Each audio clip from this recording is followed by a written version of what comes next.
Hello students. तो कैसा हो आपका आज का पेपर? आई होप अच्छा ही हुआ होगा। सब बढ़िया से तैयारी करके गए होंगे तो पेपर सबका बढ़िया ही हुआ होगा।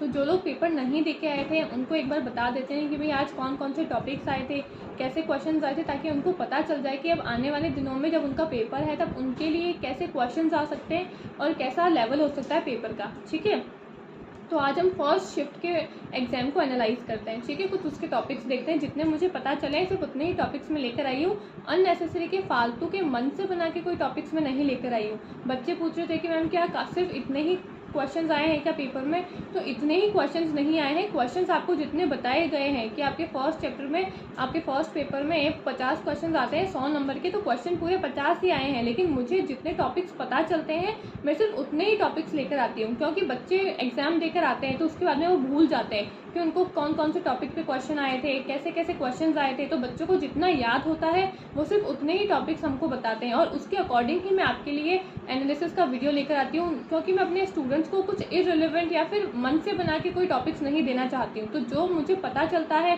जो सच में टॉपिक्स आपके एग्जाम में आते हैं, सिर्फ उन्हीं टॉपिक्स को मैं एनालिसिस वीडियो में लेकर आती हूँ आपके लिए। ठीक है, तो आज भी सिर्फ मुझे जितने टॉपिक्स पता चले हैं एक्चुअल में उतने ही टॉपिक्स मैं आपके साथ में शेयर करूँगी। ठीक है, तो आज का एनालिसिस वीडियो स्टार्ट करते हैं। तो सबसे पहले हम बात करते हैं आपकी लॉजिकल रीजनिंग की। तो लॉजिकल रीजनिंग में आपके स्क्वायर ऑफ ऑपोजिशन से एक क्वेश्चन आया था।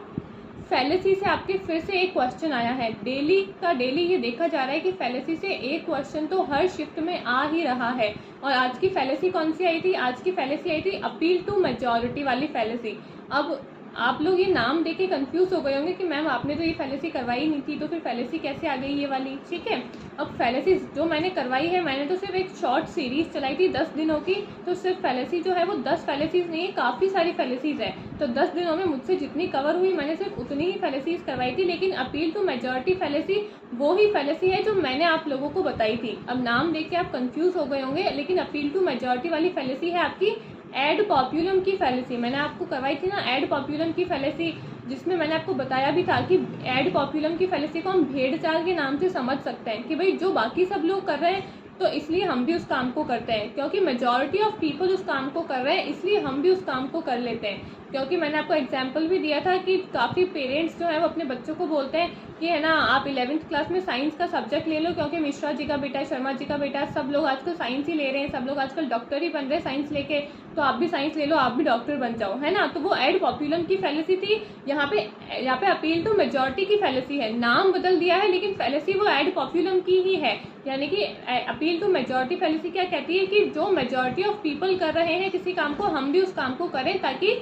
मेजॉरिटी ऑफ पीपल उस काम को कर रहे हैं इसलिए हम भी उसी काम को करते हैं। ठीक है, तो ये भी एड पॉपुलम वाली फैलेसी ही है, बस इसका नाम चेंज कर दिया है। तो कंफ्यूज मत होना। और जो भी मैंने फैलेसीज की वीडियो ली है, एक बार आपने उसको नहीं देखा है तो सभी जो मैंने 10 दिन की सीरीज चलाई थी उन वीडियोस को एक बार देख लेना, आपका अच्छे से रिविजन हो जाएगा। और हाँ, जितने भी मैंने फैलेसीज के नाम बताए हैं उनके 2-2, 3-3 अलग अलग नाम से भी जाना जाता है फैलेसीज को, तो उनके डिफरेंट नेम्स भी देख लेना और उनको लर्न भी कर लेना। ठीक है, क्योंकि हो सकता है कि आप एड टू पॉपुलम की फैलेसी का नाम याद करके गए हो और जैसे अभी फैलेसी आ गई आपकी अपील टू मेजॉरिटी, तो है वही सेम फैलेसी, बस नाम उसका अलग है। तो जितने भी फैलेसीज के 2-3 जो भी अलग अलग नाम है उन नामों को भी आप देख लेना एक बार। ठीक है, अब आपकी लॉजिकल रीजनिंग में एक और क्वेश्चन आया है। लॉजिकली इक्विवेलेंट से आपका एक क्वेश्चन आया है। हेतवाभास से भी आपका एक क्वेश्चन आया है। और मैंने आपको प्रमाण की एक शॉर्ट वीडियो में आपको सभी टाइप्स ऑफ प्रमाण समझाए थे। तो यहाँ पे प्रत्यक्ष प्रमाण से आपका एक स्टेटमेंट वाला क्वेश्चन आया है। एक स्टेटमेंट पूछी थी आपसे कि वो चीज़ें जो आपको दिख सकती है, ठीक है, तो जो आपको दिख सकती है वो ऐसी कौन सी नॉलेज होगी जिसको आप देख के ले सकते हो।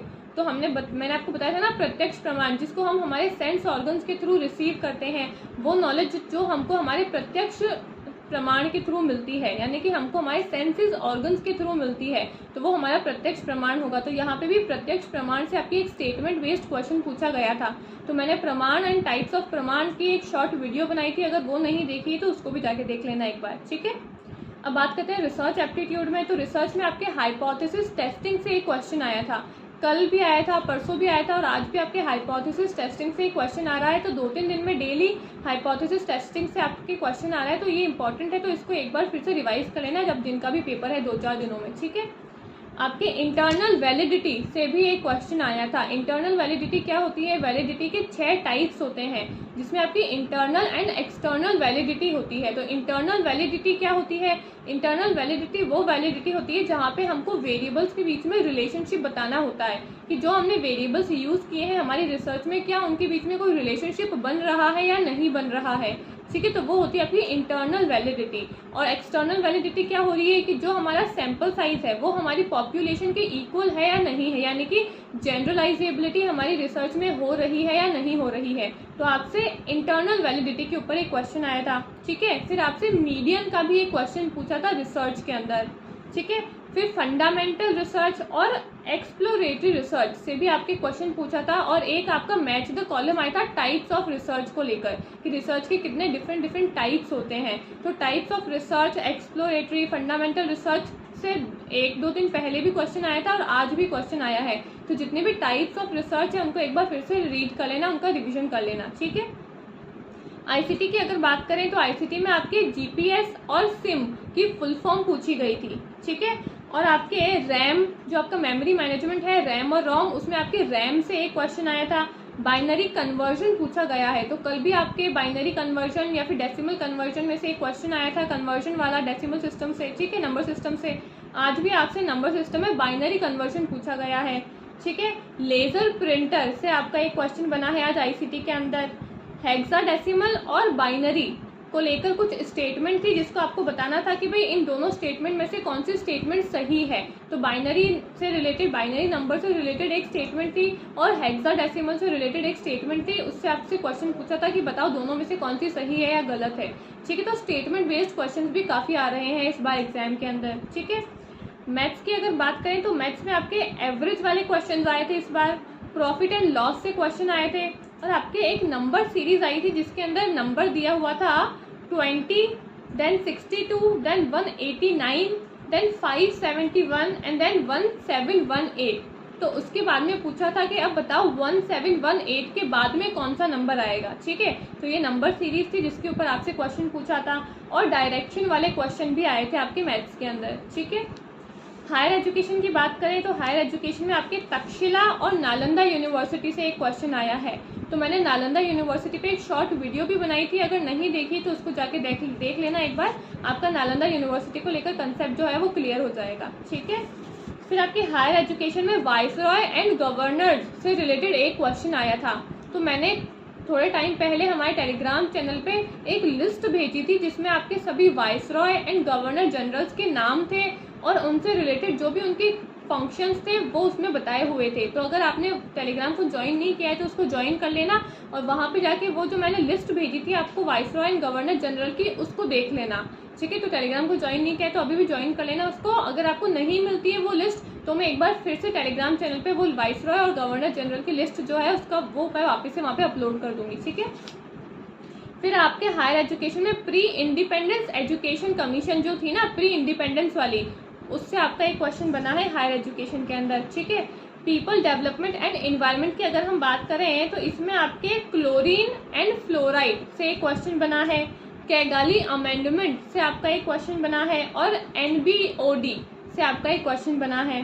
पैसेज जो था वो आपके क्लाइमेट चेंज के ऊपर एक पैसेज आया था। ठीक है, तो आपके आई थिंक 13 जून को भी कुछ क्लाइमेट से रिलेटेड ही आपका पैसेज का टॉपिक था और आज भी आपका पैसेज का जो टॉपिक था वो क्लाइमेट चेंज ही था। तो इन्वायरमेंट और क्लाइमेट से रिलेटेड ही आपसे पैसेज पूछे जा रहे हैं। ठीक है, अगर हम बात करें टीचिंग एप्टीट्यूड की तो उसमें आपके स्वयं प्रभा से एक क्वेश्चन था। तो मैंने स्वयं प्रभा मूक्स इसके ऊपर पूरी एक वीडियो ली थी टीचिंग एप्टीट्यूड की जब हमारी सीरीज चल रही थी तब।